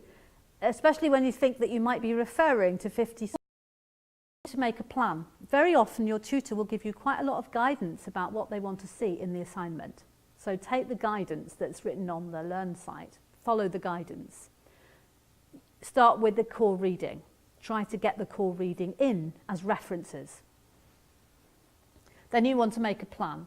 And I don't know how you make a plan, but you might not have done it for ages, but one way to do it is to make a sort of flow chart.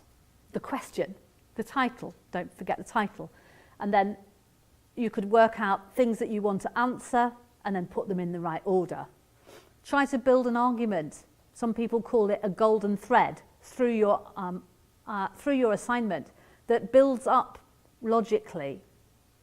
For example, if you're looking at early years and transition to school for visually impaired children, you might want to say a question like, how effective are services for visually impaired children in the early years and transition to school? Let's say that's your title. You've done your scholar searches, you've done your Discover Ed searches, now you've got to make a plan.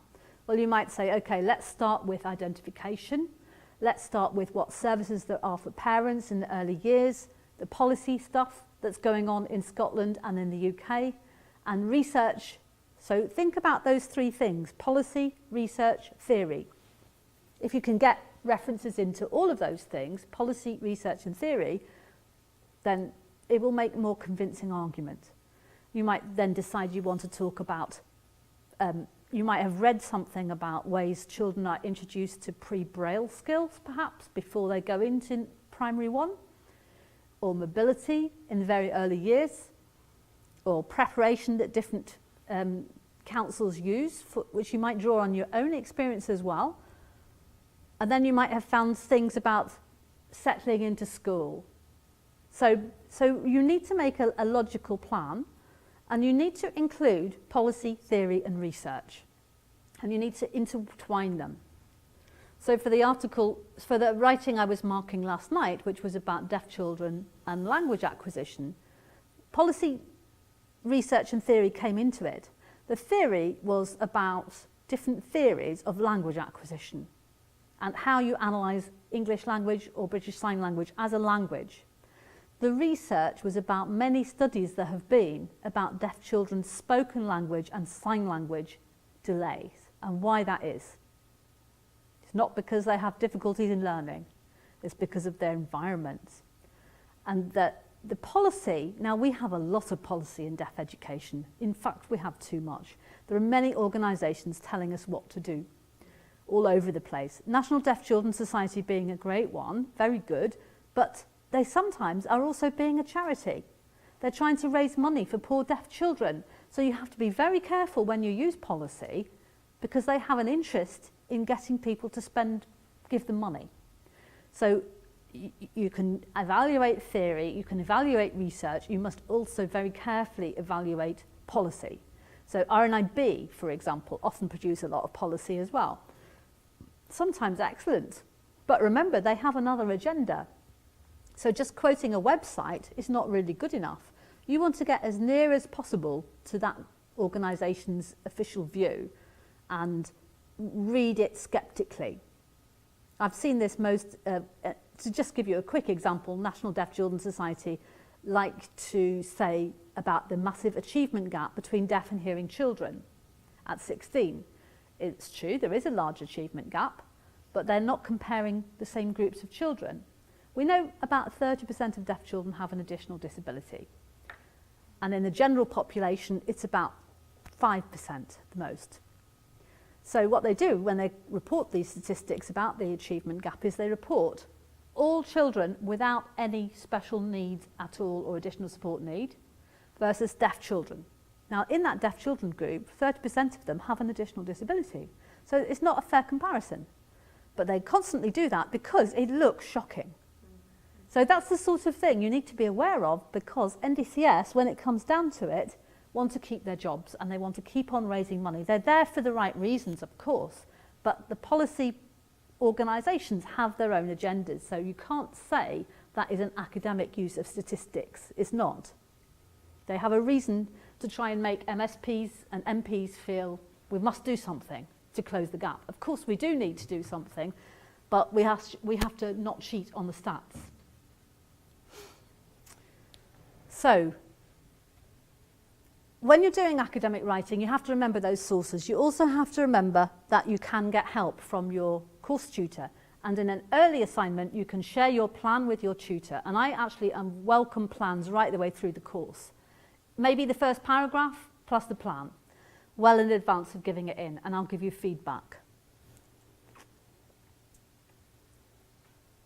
Using references. This is a bit of a shock for people who've been undergraduates and then haven't done graduate study before.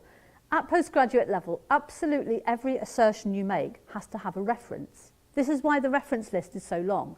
So you might know that deaf children very often are not even entered for exams, but where's the evidence?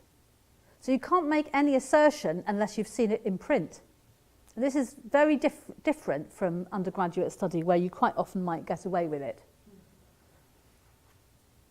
And in fact, in some courses, there's a lot of self-evaluation and not much objective study of what the literature says. And at master's level, we're looking at what researchers say. So you can use personal experience, of course, and emails from people. You can reference emails from people that have come to you. But where possible, you want to go for publicly available printed information, which is reputable. So I've told you already about these guides, the Harvard referencing site. And this website is also very handy. Cite Them Right. This is telling you how to avoid plagiarism.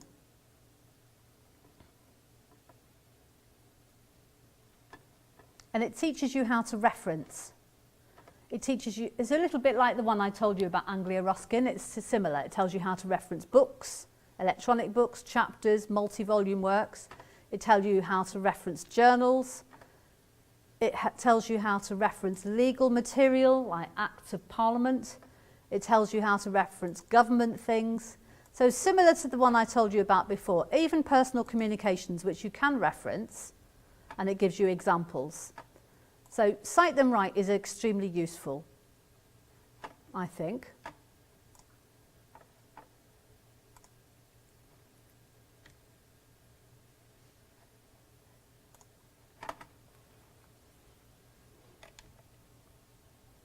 Some people are worried when they do writing about whether they should use the word I. Well, where education is situated in social sciences, in terms of disciplines, it's most like sociology. It's linked to sociology because we're looking critically at society. And so it is okay to use I. If you want to use I, that's okay. You don't have to avoid it. The main thing you need to think about when you're doing your writing is, are you meeting the assessment criteria for that piece of work? And they will be on the Learn site or in the course handbook for that particular course. We've got general criteria and we've got course criteria. So you need to look at both of them. In every course that you go on, there will be an opportunity for you to do a piece of writing or a presentation which will contribute to your assessment. And it's called a formative assessment because it's helping you to get ready for the real assessment. You'll get feedback on that from your teacher in time to be useful for your real assessment. So these are the general postgraduate taught marking criteria, and this is how you will receive your feedback. Usually 5 of these things, because you're not at the moment, most of you doing the MSc dissertation, so you will have the first, second, third and fourth, and then the last. If you're doing a dissertation, you'll also be marked on that one called Planning and Implementation of Research. So we will be looking at every bit of work using these criteria, and you will see the feedback under these headings. So knowledge and understanding the concepts. So the concepts is different from the literature. The literature is the second one, and the literature says, have you used the key readings? And it will ask, have you used a wider range of readings? But the concepts is the ideas.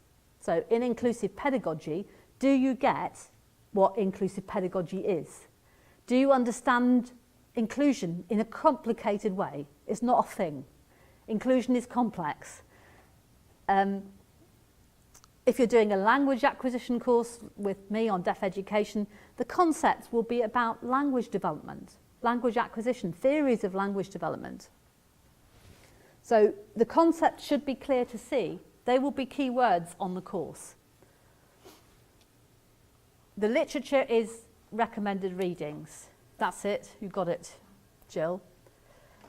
And one of the nice things about our course is that there is a very strong link between theory and practice. 2 of the assessment criteria are looking at the links between theory and practice. The first one is critically reflection on theory and practice, and the second one is applying theory to practice. Yeah, Jill, you're right to see that's also in the handbook. Page 50. Is it page 15? 15, right. So critical reflection on theory and practice means you've thought about the theory that you've been reading, and then you're thinking about what happens in the classroom, and you link the 2 up. And applying theory to practice means you've read the theory and you want to implement it in the classroom and then reflect on it. They are a little bit similar, but there are detailed criteria in the handbook that show you how to get an A or B right down to an E in those particular subheadings. And I think that's one of the things that makes these master's courses quite exciting, because your own classroom practice and your practice with parents and other agencies can be brought in to the essays or projects. And then constructing academic discourse. Constructing academic discourse is things like, is your referencing good? Do you have good sections of your assignment? Do the assignments follow logically? And we'll give you help with that. You don't need to feel you have to be brilliant at it to start with. That's why we have formative assessment. And your personal tutor can give you help with this too. I think most people starting a postgraduate program feel most worried about that, because it might be ages since you've done it. Do you have any questions about that side of things before I move on?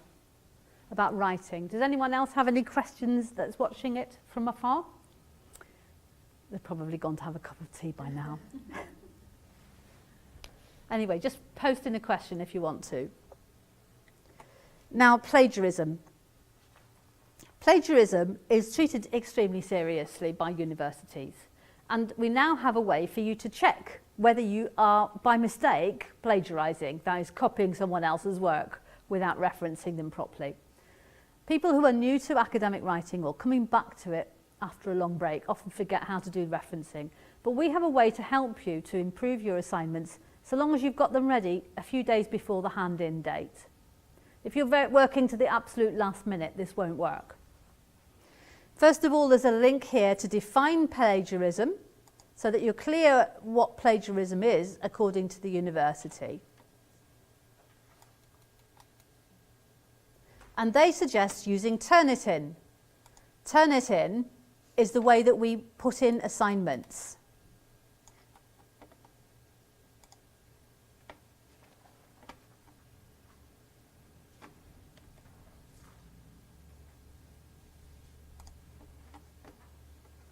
So when we ask you to submit an assignment, you actually just upload the file. If you're able to do that a few days in advance of giving it in, or a week in advance, that will give you a chance to use the features of Turnitin that check for plagiarism.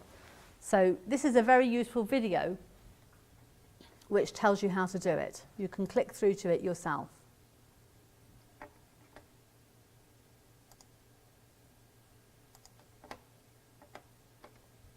This short video will show you how to access and interpret your originality report. It will also show you how to re-upload your assignment to Turnitin once you've made the necessary changes. First of all, what is an originality report? When you submit a Turnitin assignment through Moodle, Turnitin checks what you have submitted against published works, internet sites, journal databases, and other student work that's been submitted to Turnitin. This might even include your own assignments that you've previously uploaded. Based on this check, Turnitin then generates a report that identifies how similar your paper is to existing work, and it provides information about the sources that it matches. The originality report provides you with feedback on your work in terms of content, punctuation, and quality and format of your references. So you can use the originality report as a guide to help you improve your assignment and academic writing skills. Let's take a closer look at the originality report. You can retrieve your originality report by clicking on the similarity percentage in the submissions page of your assignment link in Moodle.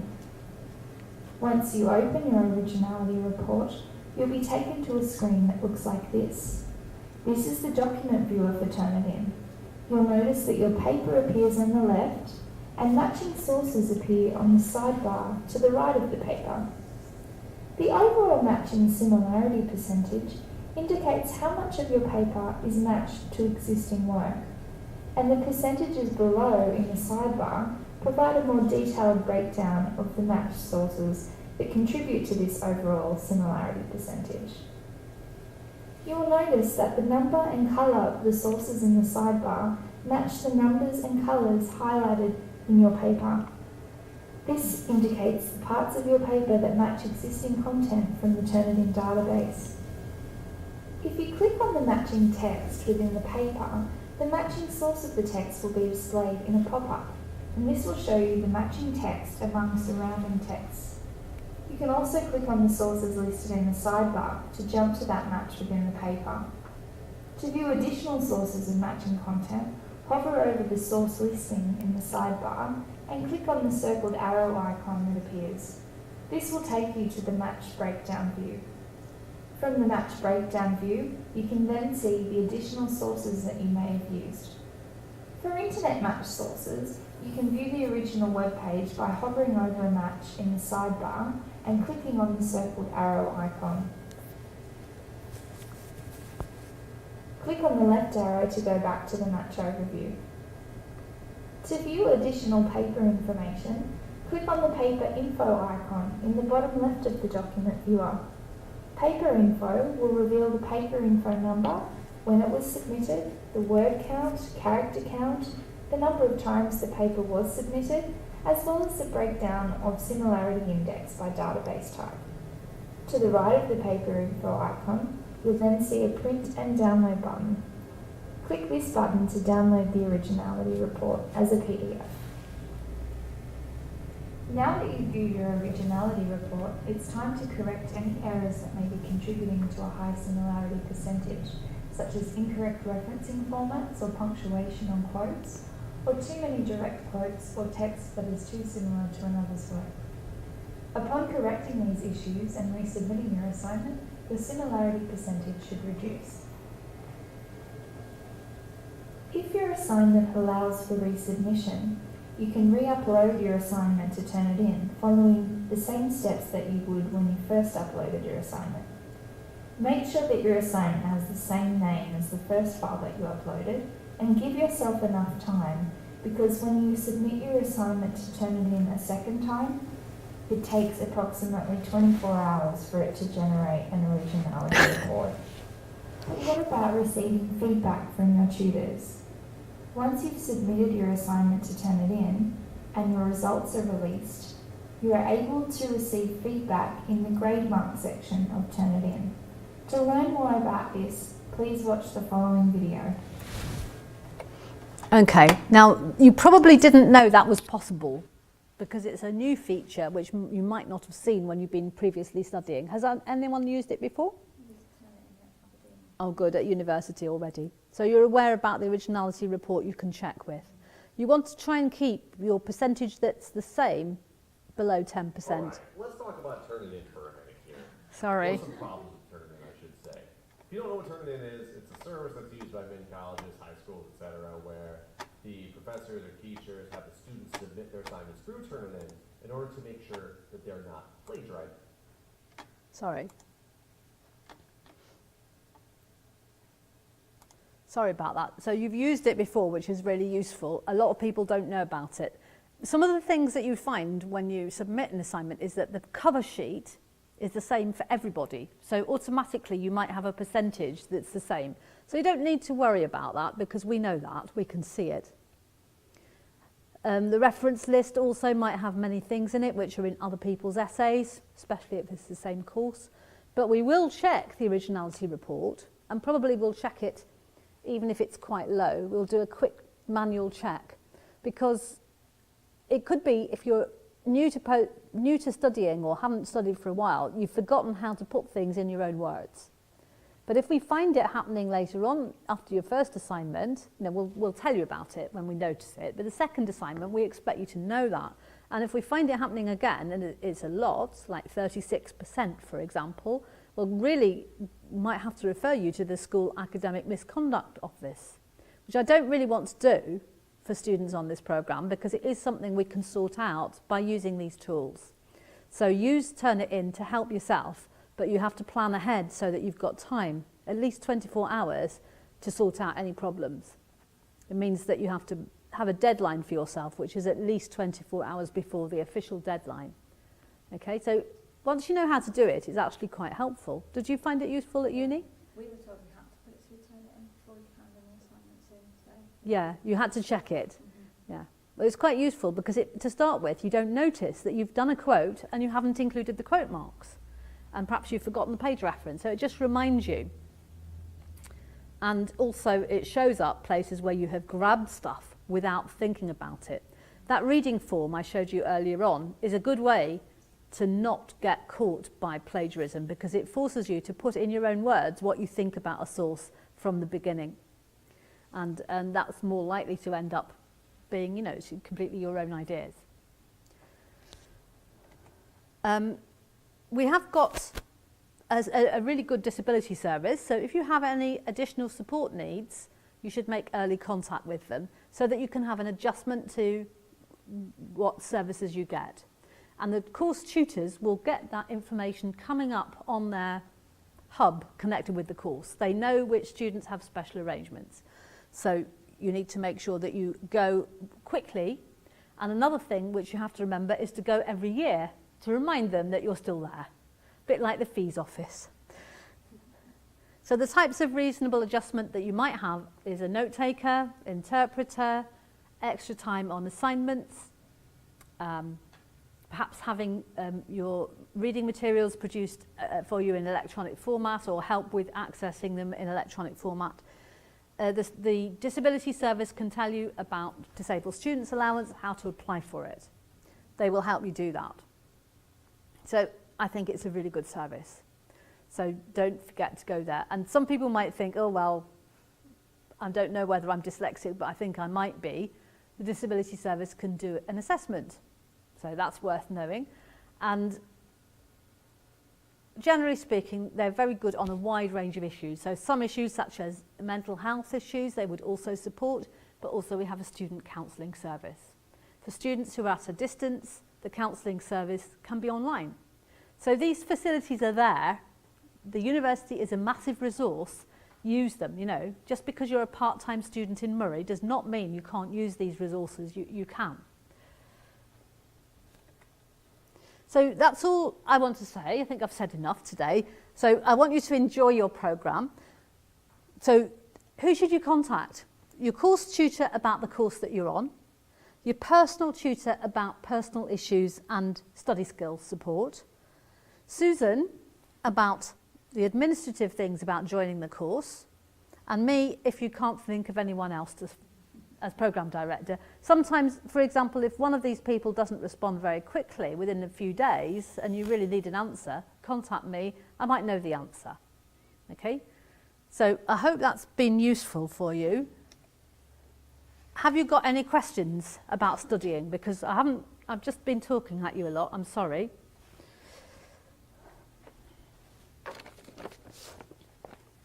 I've just remembered I need to give you these. This is the deaf pathway. Deaf education pathway, and we've got a VI pathway, yes, that's it.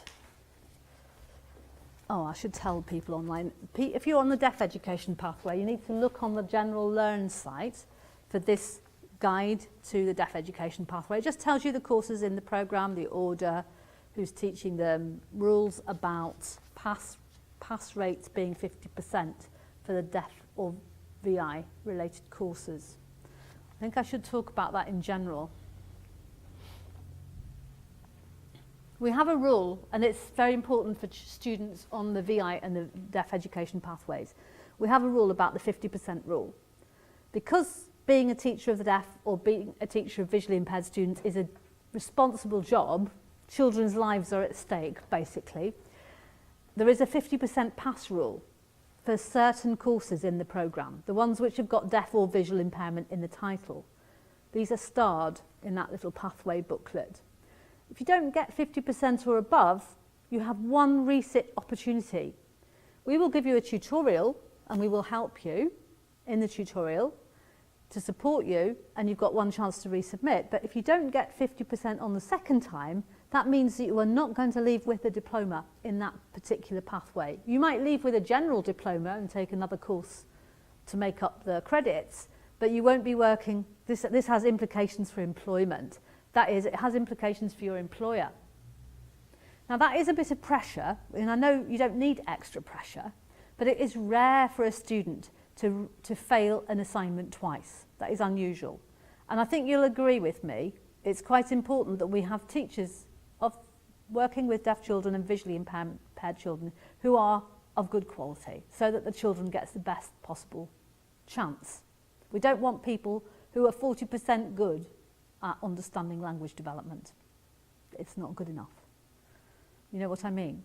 If you're not secure about assessing a child's language, or if you're not secure about audiology, or if you're not secure about understanding the causes of visual impairment, then you're not necessarily going to be much help to the class teacher, the parent, or the child. So this is pressure, I know, and all I can say is the course tutor is there to support you with a tutorial. Some people want to have a gap before they have their tutorial, because after that they've usually got 4 weeks to reset the assignment. It's a bit scary, I'm sorry, that on the other hand we're matching all the other 5 universities in the UK that run these courses. In the case of visual impairment there's only 3 universities, in the case of deaf education there's 5 universities. We all have this same rule. So it's not like it's going to be easier somewhere else. It's going to be the same everywhere. Sorry to end on a low note. Has anyone got any questions out there or in here? Because I think the last thing for those of you who are here I'd like to do is just give you a quick campus tour to show you the bookshop and the library. Any questions coming in from out there? Because they'll be about a minute behind, so we need to give them a bit of time, if they're still there. You can say thanks or bye, just so we know you're still there. I'll just put my number up again in case you've forgotten what it is.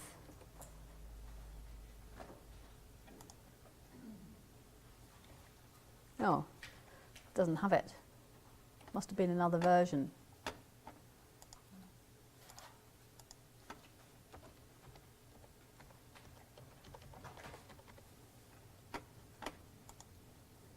If anyone would like to text in a question, this is the moment.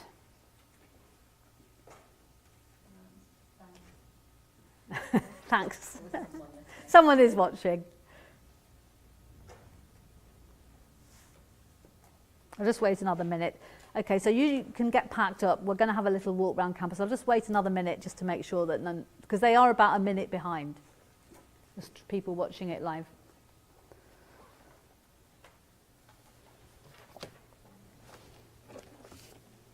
For people who are going on the deaf education class, I really recommend joining BATOD. It is this particular issue was brilliant on audiology. It's the best professional magazine there is. See the top of your head. Can you see it at events? Oh, the Aberdeen one. Did you go to the Aberdeen one? I was at the Aberdeen. Yeah, it's a nice write-up about that event. That was Myra that did that. Yeah, it's good. So please, no, I'm right. Please join BATOD. It's going to be very useful to you if you're on the. You get a discount. You get a discount if you're a student, and I can sign the form to get you the discount. On the VI side of things, there is a similar magazine. It's not as thick as this, but it does exist. The View organisation. Okay, haven't had any more questions, so I think we'll stop now. Thank you very much, and thank you, Paolo, for live streaming it for us.